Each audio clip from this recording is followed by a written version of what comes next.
I know a little bit about heart change in the physical sense. About a year and a half ago, I underwent elective open heart surgery. Maybe you're thinking, I didn't think he was that old and he looks relatively healthy. Yeah, that's what I said to the cardiologist.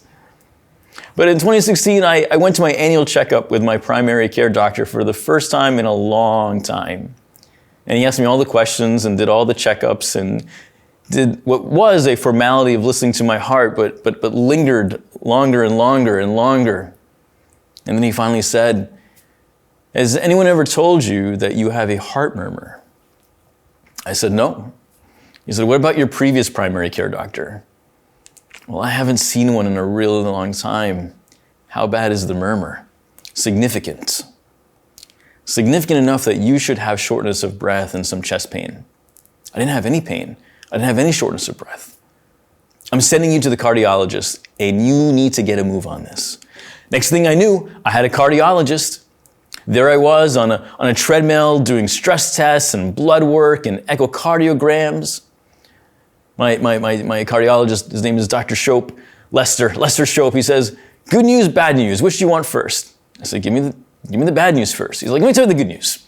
The good news is that you have a great heart. Now, this is something that people have told me about, that I have a good heart, but never has it been empirically verified. So I was very grateful for that. The bad news, though, is that the valve is going bad. We can take care of it through open heart surgery. He explained that the easy thing to do is to replace the valve, but you live in Boston. Some of the best surgeons work here. And there are a handful of surgeons who may be able to fix your original valve. He explained it as science and art. And so began a journey of figuring out when was going to be the right time for surgery. One of the things that my cardiologist said to me was, we are making decisions that will determine whether you meet your grandchildren or see them get married. At the time, my oldest wasn't even 10. Candidly, I was in denial. I didn't feel like a guy with a heart issue. I worked out regularly, I didn't have any pains or shortness of breath, and my kids were young, and though the cardiologist insisted that I would be safe in surgery, I couldn't help but wonder, what if something went wrong? Each visit, the cardiologist would look at my tests and he said, nothing has changed, but we really should talk about when we want to do this. And at the end of 2019, he said, something has changed, very slightly, but your heart has changed. Let's get surgery in 2020. It feels like the right year. There are two amazing surgeons that I want you to talk to. The younger guy, who's a surgeon in his late 50s, is my go-to guy. The older guy, who is older, he's like a magician. But I doubt he would take your case. I don't think it'll be interesting enough for him. But maybe he'll schedule a consult. Not interesting enough. Even in my denial, I took that a bit personally. I said, doctor, let me tell you more about Isaiah 58. But let me tell you more about Isaiah 58. Let's pause the story there. What Isaiah is prescribing in the second half of this chapter is a change of heart. You might say that Isaiah is prescribing a form of heart surgery. And what was missing in the first 5 verses is worship without heart. It was religious activity without conviction, tradition without meaning.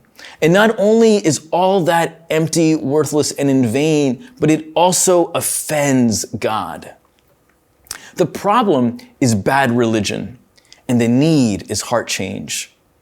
The promise God gives in verses 9 through 14, when you show the love of God and the justice of God and the mercy of God, then God will be near to you. God near you in exile, like the children of Israel are? Yes, God near you always. Let's take a look in these verses here. Verse 6 says, is not this the kind of fasting that I have chosen? To loosen the chains of injustice and untie the cords of the yoke, to set the oppressed free and break every yoke. Now, these words might sound familiar to you as they sound very close to Isaiah 61, which is directly what Jesus quotes in Luke chapter 4, for those of you who are familiar with that. I want to keep reading to you the words of Isaiah, and I want to invite you to not only feel the beauty and poetry, but also the passion and inspiration in them, because there's ministry in them. Verse 7 says, Is it not to share your food with the hungry and to provide the poor wanderer with shelter? And when you see the naked, to clothe them and not to turn away from your own flesh and blood? Then your light will break forth like the dawn, and your healing will quickly appear. Then your righteousness will go before you, and the glory of the Lord will be your rear guard. Then you will call, and the Lord will answer. You will cry for help, and he will say, Here am I. If you do away with the yoke of oppression, with a pointing finger and malicious talk, and if you spend yourselves in behalf of the hungry, and satisfy the needs of the oppressed, then your light will rise in the darkness, and your night will become like the noonday. The Lord will guide you always. He will satisfy your needs in a sun-scorched land, and he will strengthen your frame. You will be like a well-watered garden, like a spring whose waters never fail. Your people will rebuild the ancient ruins and will raise up the age-old foundations. You'll be called repairer of broken walls, restorer of streets with dwellings. And if you keep your feet from breaking the Sabbath and from doing as you please on my holy day, if you call the Sabbath a delight and the Lord's holy day honorable, and if you honor it by not going your own way and not doing as you please or speaking idle words, then you will find your joy in the Lord, and I will cause you to ride in triumph on the heights of the land, and to feast on the inheritance of your father Jacob, for the mouth of the Lord has spoken. Oh, there's so much beauty to unpack there. To summarize, according to the words of the prophet Isaiah, when we show justice, when we show mercy, when we show love, verse 9 says, then the Lord will answer. Verse 10 says, then your light will shine in the darkness. 11 says, then the Lord will guide you always.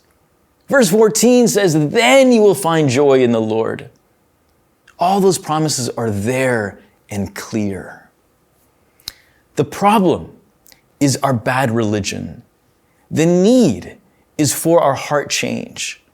The promise is God's presence with us as we live the life he has called us to.